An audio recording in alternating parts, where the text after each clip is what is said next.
Hi, everybody. So I wanted to talk with you a little bit this week about some of our work as we engage ideas like metaphor in our writing, and we'll be developing that a bit more over the course of the year. And I also wanted to give some tips on kind of improving and helping edit our work. So just to kind of start with metaphor, we're dealing with metaphorical language in this week, and basically what that means is the non-literal. When you hear metaphor, people go, oh, you mean like when you compare things using like or as. Well, first of all, that's technically a simile, which is a kind of metaphorical language, but metaphor is broader than that, right? So metaphor includes saying that something is something and making that comparison, like or as comparisons, but also things like hyperbole, exaggerating things, saying personification, giving an inanimate object human quality, stuff like that. So basically what it comes down to is we have literal language, which is where what you say is exactly what you mean, right? The cat is on the mat. There's a cat, the cat is on the mat. Literal. Figurative language is when what you say has to be interpreted in some way and might mean more than something else, right? And so this is what metaphorical language is. So if I say the cat is on the mat, but I'm trying to communicate the idea that the cat wants inside or something like that, well then I might be starting to verge on the figurative. Metaphors at their core are when we say something is something that it's not. And whether that's through directly saying it, say this is that, and it's not, or through like or as, or through personification, hyperbole, doesn't really matter. That the whole idea is that in a metaphor you compare two unlike things. You bring two unlike things together, and in so doing you produce even more meaning than had you been literal and just said it. So for example, I could say that guy over there, he's not very trustworthy. All right, fair enough. That man's a snake. When I say that man's a snake, it somehow captures more of the truth of how untrustworthy that fellow is than if I said he's an untrustworthy person. If I say, she's really, really angry. Her anger is a towering inferno, right? When I say that, I'm capturing something that isn't true. Well, I'm saying something that isn't true to capture something that kind of is, right? So there's this weird realization about metaphors, which is that you can sometimes express more truth through a metaphor, which is basically a lie, saying something is something that it's not, than if you're just literal about a thing. So consider issues of love, right? The more you say you love someone, sometimes the less believable, I love you, I love you, I love you, I love you, it starts getting weird and creepy, so on and so forth, right? However, an expression of love in a poetic sense, I mean, look at how much love poetry is out there. Maybe there's a reason for it, because simply saying I love you doesn't capture the power, the compulsion, the obsession, right, of being in love, right?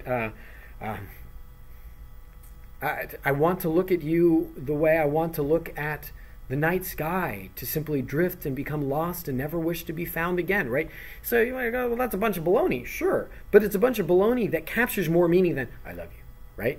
Perhaps they're both also, perhaps it also has its level of creepiness too in its kind of poetic excessiveness.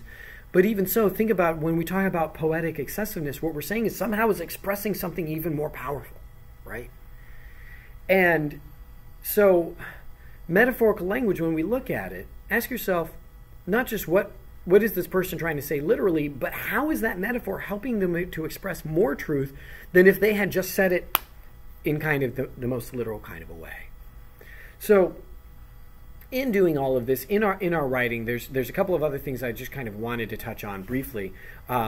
So we struggle still a bit with this idea of what does it mean to write a paper to, let me turn the light on, to prove a point.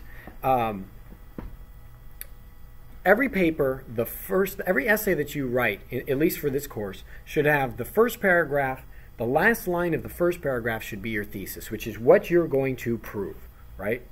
And so you start with that general topic, and you lead to that thesis, right? So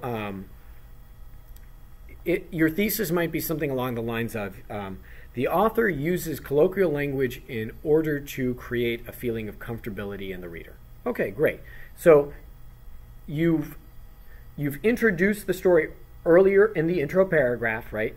In so-and-so's short story, blah, blah, blah, the author discusses her life growing up as a child, right? And then you've got to get from discusses her life growing up as a child to the thesis of she uses colloquial language to generate a feeling of comfortability in the reader. So, well, how do you get there? Well, you just kind of start moving from the story describes a little girl who who is abused growing up, yet at the same time, as the author describes it, she seems comfortable in many ways. Part of what seems to provide for that comfortability may be the fact that she uses a very conversational tone and colloquial language, right? And then you get to your thesis, right? So the author uses colloquial language in order to create a feeling of comfortability in the reader. Okay, so now you need to prove it. And there's a bunch of things that you need to prove. And each paragraph needs to address one specific idea that you're proving, right? So you need to prove, in fact, that the author uses colloquial language, and you need to prove that the author uses it to create comfortability in the reader. So the first thing that I would do is I'd have a series of paragraphs that demonstrate colloquial language and really focus on like one aspect of colloquial language or conversational language. So I might say something like, the author uses a series of contractions in her writing. All right, so that's my topic sentence of my next paragraph. And then so that's when you realize that every paragraph should discuss one idea, and thusly it should have a topic sentence. So you can remember that as it's got to have a point. The paragraph has to have a point, and that point has to be given in the first sentence. The author uses contractions in her writing. Okay.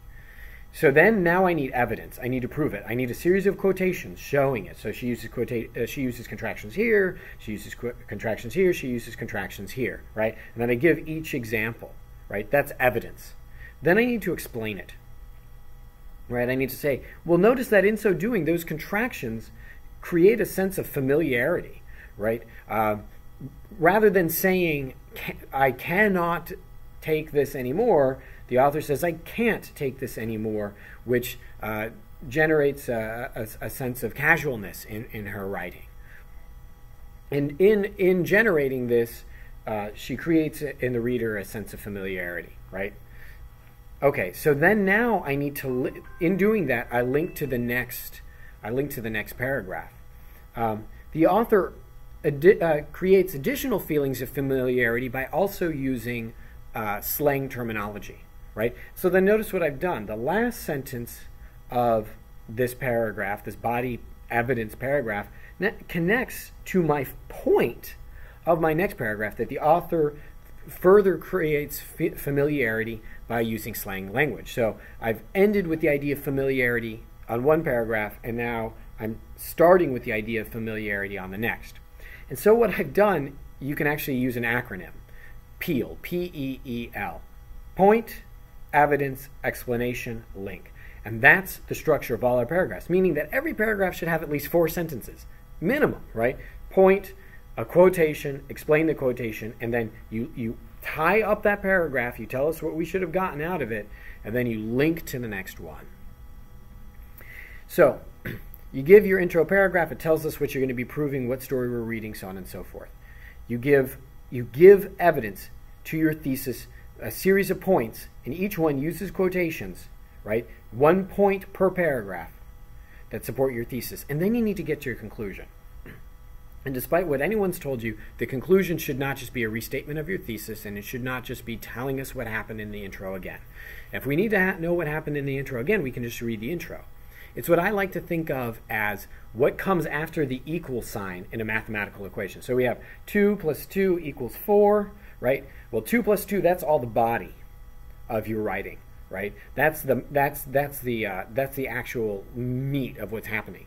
Equals 4 isn't new. 2 plus 2 means the same thing as 4, right? That's why there's an equal sign. You can switch them around. They mean the same thing. 4 isn't new information, but it's not just a simple restatement of 2 plus 2. I didn't say 2 plus 2 equals 2 plus 2. We go, duh.